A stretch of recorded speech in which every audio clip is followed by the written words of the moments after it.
ఐటీలో ఎంట్రీ కావాలా? Trainee software engineer గా అజా కోడింగ్ ట్యూటర్ లో 2 వీక్స్ ట్రయల్ పీరియడ్ లో వెంటనే చేరండి. నమస్తే రస్త గారు. నమస్తే ఉష. ఒక మనిషిని చీట్ చేయడం ఎంత ఈజీ అయిపోయిందంటే, భార్యాభర్తల రిలేషన్షిప్లో మనం చూసినా, ఇద్దరు ఫ్రెండ్స్ మధ్య మనం చూసినా, ఈ మధ్య కాలంలో చీటింగ్ అన్న పదం చాలా ఎక్కువగా వింటూ ఉన్నాము. మనస్సాక్షి ఒకటి ఉంటుంది, అది మాట్లాడుతుందని పదే పదే మనం మాట్లాడుతూ ఉంటుంటాం. తన ఒక చాయిస్ లాగా ఎలా తీసేసుకుంటున్నారు అంటారు? మనము కార్లో వెళ్తుంటే ఎఫ్ఎం వస్తుంటుంది 92.7, 98.3, 1. దాంట్లో ఇంగ్లీష్ ఛానల్ ఒకటి ఉంటుంది, హిందీ ఛానల్ ఒకటి ఉంటుంది, ఓల్డ్ సాంగ్స్ ఒకటి ఉంటుంది, ర్యాప్ సాంగ్స్ ఒకటి ఉంటుంది, ఇట్లా అన్నీ ఉంటాయి. ఎవరికి నచ్చిన ఛానల్ వాళ్ళు పెట్టుకుంటారు. వాళ్ళ ఆలోచన తత్వం, వాళ్ళ perception towards life, romantic songs, కొంతమందికి హల్లా వినాలనిపిస్తుంది. So like different kind of a people. Exactly ఇప్పుడు మీరు అడిగారు మనస్సాక్షి ఉండదా అని చాలా అడిగారు. ఆ మనస్సాక్షి అనే మనస్సే ఉంటే, మనసుండి దానికి ఒక సాక్షి అనేది ఉంటే అలాంటివి చెయ్యరు. ఇదంతా ఒక వర్గం, ఒక రాక్షస జాతి నుంచి సంతరించుకొని వచ్చిన బ్రీడ్ అయ్యి ఉంటారని నేను అంటాను. ఎందుకు అంటే చాలా పెద్ద వర్డ్ ఇది. Cheating is never can be a mistake. Cheating is a choice. అనుకోకుండా నువ్వు బయటికి వెళ్తున్నావు, ఒక యామ్ యాడ్ అయింది, ఈ నేను వస్తానంది, ఏదో వెళ్ళావు, దిస్ ఈజ్ బై మిస్టేక్. అంటే అనుకోకుండా వెళ్ళావు కాబట్టి ఇంకొక ఫ్రెండ్కి కొంచెం హర్ట్ అయితే, ఇట్లా అనుకోలేదే ఇట్లా అని అంటే that is not at all a cheating. But నీవు ఇక్కడ దీనికి చెప్పకుండా అవాయిడ్ చేసి, కావాలని పెద్ద ప్లాటింగ్ చేసి, అబద్ధం చెప్పి, నువ్వు ఒక ప్లాన్ చేసుకొని వెళ్ళిపోయి వచ్చి నువ్వు అబద్ధం చెప్తున్నావు అంటే that is called a cheating. అంటే is it necessary to create this much drama in their life? కరెక్ట్గా వాడారు వర్డ్, డ్రామా. లిటరల్లీ ఈ అమ్మాయిని ఎవరైతే అదర్ ఫ్రెండ్ ఉంటుందో హర్ట్ చేయటం వల్ల తనకు ఒక పెయిన్ కలిగిస్తావు చూడు నువ్వు, ఆ పెయిన్ నీ ఖాతాల కర్మల ఒక లిస్ట్లో ఎక్కిపోయింది. ఇంకా ప్రతిదీ డౌటే. ఆ తర్వాత ఈ అమ్మాయికి అది వాస్తవంగా జరిగినా నమ్ముతుందా?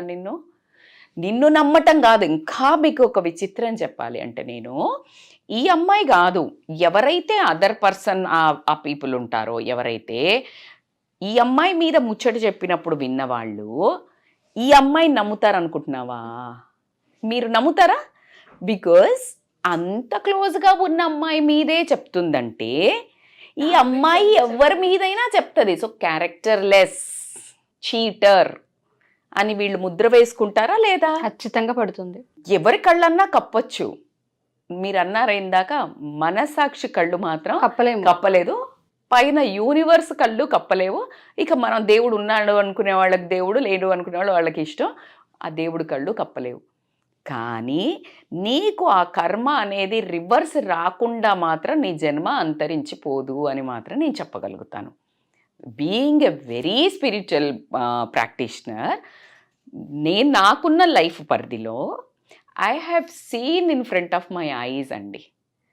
ఎంత దారుణం అంటే, మనతో పాటు ఉంటూ మనల్ని నమ్మించి ఒక కత్తి చాకుకి తడిగుడ్డ పెట్టి గొంతు కోస్తారంటారు కదా, దానికి ఏమాత్రం తగ్గకుండా జరుగుతున్నాయి. నాకు రీసెంట్గా నిన్నగాక మొన్న ల్యాంకో హిల్స్లో నా కజిన్ ఒకరు ఉంటారు, కాల్ చేసి, నేనైతే నిజంగా షాక్ అయ్యానండి, మీరు నమ్మరు. బికాజ్ షీఈస్ లైక్ లిటిల్ 50sలో ఉంటారు.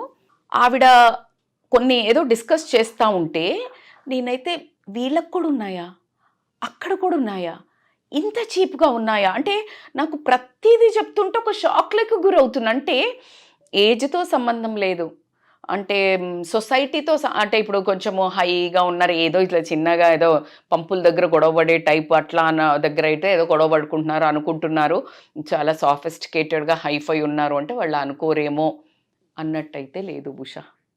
ఎందుకు అంటే the way they are undergoing that cheating. ఫ్రెండ్స్లో ఈ ఫ్రెండ్ ఒక ఫ్రెండ్ని తీసుకొస్తే, ఈ ఫ్రెండ్ ఈ తీసుకొచ్చిన అమ్మాయి మీదే అందరికీ చెప్పి ఈ అమ్మాయినే దూరం చేస్తే can anyone can really tolerate?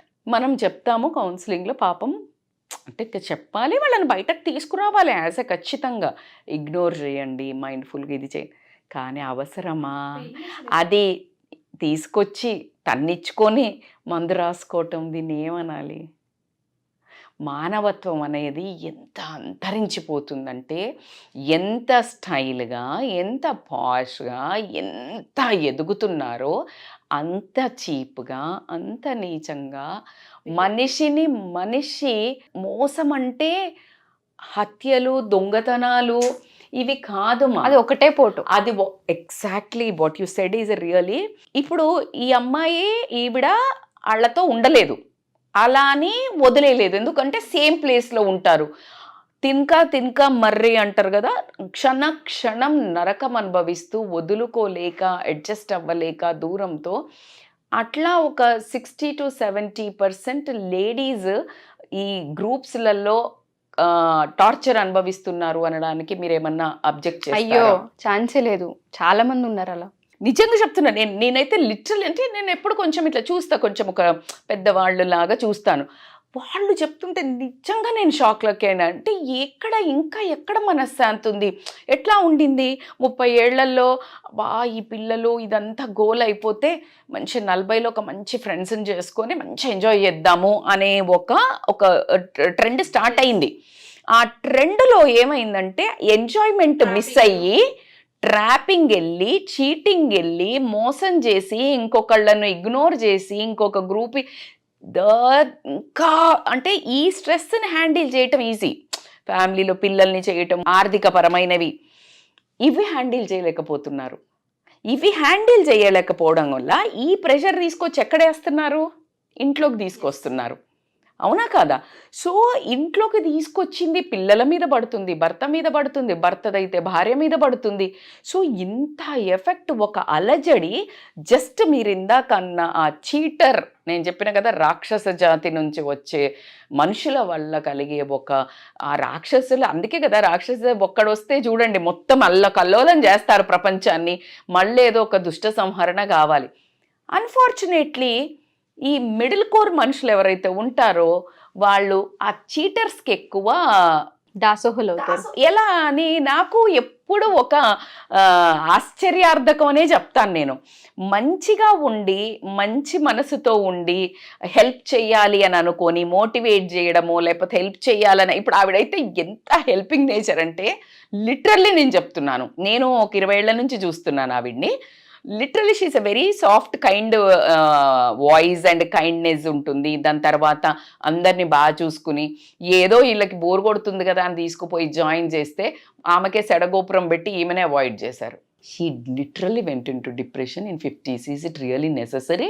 ఈ రోజుల్లో ఎవరిని దగ్గరికి తీయాలి, ఎవరికి దగ్గరికి తీయొద్దు అనే ఒక భయంతో బ్రతుకుతున్నాము. అయ్యో రస్త గారు, లాస్ట్ టైం అనుకుంటా మనం ఒక కామెంట్ ఏదో నేను చదివాను, కట్టుకున్న భార్యకి చెప్పరు విషయాలేవి, వాళ్ళ ఫ్రెండ్స్కి ఫోన్స్ చేసి షేర్ చేసుకునే హస్బెండ్స్ కూడా ఉంటుంటారు. అది ఎక్స్ట్రా మ్యారిటల్ అఫేర్ కాకపోయినా కొన్ని విషయాలు భార్యను అవాయిడ్ చేసి ఫ్రెండ్కి చెప్పడం ఏంటి? ఈ ప్రపంచంలో నువ్వు తీసుకున్న ఏ నిర్ణయం అయినా, ఫినాన్షియల్గా కానీ, పిల్లల విషయం కానీ, నీ జాబు పరంగా కానీ, నీ మనసు పరంగా కానివ్వండి, ఎవరికి ఇంపాక్ట్ పడుతుంది? ప్లస్ అయినా మైనస్ అయినా పిల్లలు, భార్యనే కదా కుటుంబానికి. సో నువ్వు భార్యతో డిస్కస్ చెయ్యకుండా, అసలు నేను ఎప్పుడు చాలాసార్లు చెప్పాను, భార్య అయినా భర్త అయినా ఇంటి విషయాలు బయట మనుషులతో అసలు డిస్కస్ చెయ్యటం అనేది నీకు ఇంకొక మనిషిని చీటింగ్ చేసినట్టే కదా. తినకివ్వాల్సిన హోదాని నువ్వు ఎవరికో అంటగడితే ఉంటదా ఊడిపోతుందా అనే పోయే రిలేషన్ వల్ల జీవితాంతం ఉండే రిలేషన్ని నువ్వు అగమ్య గోచరంగా పెట్టి నువ్వు చీటింగ్ చేస్తా ఉంటే physical affair is not at all affair. Exactly ఇదే మాట్లాడుతున్నారు అందరూ. ఫిజికల్ గా లేం కదా, నేను టచ్ చేశానని, అది మ్యాటరే కాదు కదా. ఎమోషనల్ కనెక్షన్ ఎప్పుడు మనం మాట్లాడతాం కదా. ఇప్పుడు నీకు ఒక ఎమోషనల్ కనెక్షన్ ఇక్కడ వెంటేజ్ పోయినప్పుడు ఇటు ఉండదుగా ఎక్కడైనా. ఇప్పుడు నీకు ఫర్ ఎగ్జాంపుల్ ఒక సిలిండర్ ఒక వైపు కనెక్షన్ ఇస్తే ఇక్కడే వెలుగుతుంది కదా. ఇప్పుడు ఇక్కడ కనెక్షన్ ఇచ్చేసావు, ఇంకొక వైపు కనెక్షన్ ఎక్కడుంది? ఆప్షనే లేదు ఇవ్వడానికి, అసలు లేదు కదా. ఎప్పుడైతే ఆ ఎమోషనల్ కనెక్షన్ భార్యతోటి కానీ, భార్య భర్తతో కానీ ఎప్పుడైతే ఉండదో, there is no physical connection. Actually there is no physical connection అన్నప్పుడు, when there is no emotional connection, when there is no physical connection, అసలు కనెక్షన్ ఏది ఇంట్లో? ఎక్కడైనా ఒక హ్యాపీనెస్ ఆరా ఉంటుందా? పిల్లల లైఫ్లో ఒక అమ్మా నాన్న అనే ఒకటి ఉంటుందా? అమ్మా నాన్నకు కనిపించారు, అప్పుడు వాళ్ళకి అమ్మా నాన్నకు కనిపించారు, అమ్మ నాన్న అని విడివిడిగా కనిపించడం జరుగుతుంది బై డిఫాల్ట్. సో అందుకని పిల్లలు కూడా they will take an advantage. నాన్న దగ్గర నాన్న గేమ్స్ ఆడతారు, అమ్మ దగ్గర అమ్మ గేమ్స్ ఆడతారు. ఎందుకంటే అర్థమైపోయింది వీళ్ళిద్దరు ఒక పేజీలో లేరు. కొన్ని అమ్మ ఒప్పుకుంటే అమ్మ నాన్న ఒప్పుకోరు కొన్నిసార్లు. సో వీళ్ళిద్దరు కలిసి గేమ్ ఆడతారు, నాన్నను ఒప్పించిపో అని. ఎప్పుడు టుగెదర్ ఉన్నప్పుడు నాన్నను ఒప్పించాలి అన్నప్పుడు అమ్మ ఒప్పుకోదు, అప్పుడు నాన్న అంటారు అమ్మను ఒప్పించిపో. ఇక్కడ వేరువేరుగా ఉన్నారు కాబట్టికే వీళ్ళు తలనొప్పి వదిలించుకోవడానికి ఏది అమ్మకి ఇష్టమైనవి అమ్మ దగ్గర శాంక్షన్ చేసుకుంటారు, నాన్నకి ఇష్టమైనవి నాన్న దగ్గర శాంక్షన్ చేసుకుంటారు. సో ఇది మనము ఆ టాపిక్ నుంచి ఇక్కడికి వచ్చాం కదా, ఇలాగే జరుగుతుంది జీవితంలో. మించిన చీటింగ్ ఇంకేముంటుంది రస్తా గారి జీవితంలో? ఎంత మోసం అది, అసలు తెలిసి చేయడమే ఇది. తెలిసి ఆ రకమైన చీటింగ్ అని కూడా కాకుండా ఇప్పుడు వీళ్ళ ముచ్చట్లన్నీ తీసుకెళ్లి సిస్టర్స్ కి చెప్తుంటారు కొంతమంది. ఇది ఇంకా పెద్ద మోసం, దీన్ని అసలు భరించలేరు, దీన్ని వీళ్ళు అసలు తట్టుకోలేరు. అసలు వాళ్ళకి చెప్పకపోయినా పర్లేదు కానీ మొగుడు కొట్టిండని కాదు, తోటి కోడలు నవ్వింది అనే ఒక నానుడి ఉన్నట్టు వేరే వాళ్ళకి చెప్పినా కాదు కానీ ఆ సిస్టర్స్కి చెప్పే అది చాలా రాంగ్ కదా. ఎలా ఉంటుందంటే ఏ టైంకి లేచారు, ఏ బట్టలు వేసుకుంటున్నారు, ఏం వండారు, ఇద్దరు ఆడలు కలిసి కూర్చొని మాట్లాడితే ఎలా ఉంటుందో సేమ్ అలాగే మాట్లాడుతున్నప్పుడు చూసే వాళ్ళకి నవ్వొస్తుందేమో కానీ ఆ అమ్మాయి పెయిన్ ఎలా ఉంటుందంటే అది ఒక చిన్నతనంగాను. ఎవరో చెప్తుండే నాకు, మిక్సీ ఖరాబ్ అయింది, మిక్సీ పాడు చేసింది, ఎప్పుడు ఇట్లానే చేస్తుంది అని భర్త చెప్తున్నాడంట వాళ్ళ సిస్టర్కి. ఆమెకి ఎట్లా బుద్ధి లేదు చెప్తుంటే, ఈ బుద్ధి లేకుండా ఈ మొగుడు చెప్పడమే దరిద్రం. అసలు ఆమె వినడము అనంటే ఇప్పుడు ఈ ఇంట్లో అంటే ఇక్కడ ఇల్లును మొత్తం కూడా ఆవిడ నడుపుతున్నట్టేనా? అవునా? సో ఆ చెప్పుడు మాటలు విని భార్యలను దూరం పెట్టుకుని జీవితం వాళ్ళు బాగానే ఉంటారు, ఆ అక్క బావ వాళ్ళు బాగుంటారు, చెల్లి భర్తనో ఎవరో. ఈ పిచ్చి మొహాలకు కదా సోయి ఉండాల్సింది. మన సంసారం ముచ్చట్లు వేరే, నీకు కష్ట సుఖాలు చెప్పుకో, అక్కడి వరకు ఓకే. ఒక లైన్ ఉంటుంది, ప్రతి ఒక్క బౌండరీస్, ఏ రిలేషన్లో ఏం చెప్పాలా అనే ఒక బౌండరీస్ తెలుసుకున్నప్పుడే ఆ బంధాలు ఎప్పుడూ సూపర్గా ఉంటుంది. అది దాటావు అంటే అవుట్ అంటారు కదా, అదే చీటింగ్ లాగా అయిపోతుంది. ఈ చీటింగ్ చేసే బ్యాచ్ అంతా రాక్షస జాతి నుంచి వచ్చిన వాళ్ళు మాత్రమే. సో మధ్యలో ఉండే ఎవరైతే నార్మల్ మానవ జన్మ కోసం వచ్చిన వాళ్ళు ఎవరైతే ఉంటారో వీళ్ళు మాత్రం మేలుకుంటే వీళ్ళని అరికట్టొచ్చు. ఎప్పుడైతే వీళ్ళు గనక ప్రొటెస్ట్ చేస్తే, మంచికి చేయూతనిస్తూ చెడును ఎప్పుడైతే అంతరించుతుందో అప్పుడే మంచికి విజయం కలుగుతుంది.